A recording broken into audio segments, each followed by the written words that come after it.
This is my weekend in the woods, and I'm hiking the 40-mile Rae Lakes Loop in California. This is part of the Kings Canyon National Park, so it's kind of in that Yosemite Eastern Sierra family. I was not solo. I hiked with my friend Brian, and you do need a permit and bear canisters. Already had a bit of an exciting night last night. We camped at a campground, like a car camping campground. Had a bear come through our campsite a couple of times. Super fun. After checking in with the ranger, we started our hike. It was pretty hot and smoky from a couple of fires. Not to mention, it was super buggy when we were hiking in the valley. We had to put our bug nets on.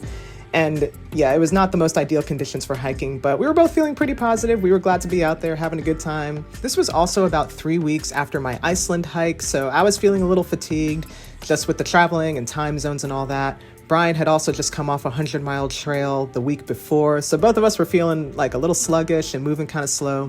After a lot of climbing, we started hiking into the evening, and we got to camp around 8 o'clock, so it wasn't that late, but it felt late just because it was dark out. Maybe not as scary at night.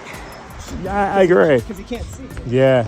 The next morning, we got kind of a late start, and we didn't start hiking until around 9 or 9:30. At this point, our plan was to hike about 12 miles because we had a pretty big climb up to Glen Pass. So we started our climb. This is where we started to see some beautiful lakes along the way. So we took a few breaks, and after about 5 miles, I realized that I did not have another 2,000 feet of climbing in me.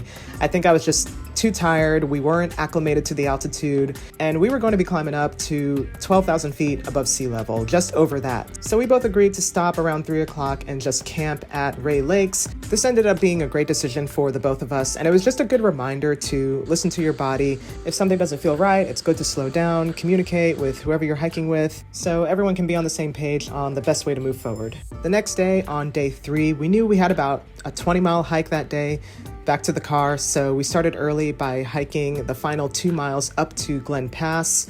Took a couple of short breaks, and after about 2 hours of climbing, we finally made it to the top, which is always a good feeling.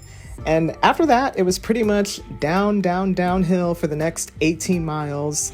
Once we got back into the trees, we had to pull out the bug nets again.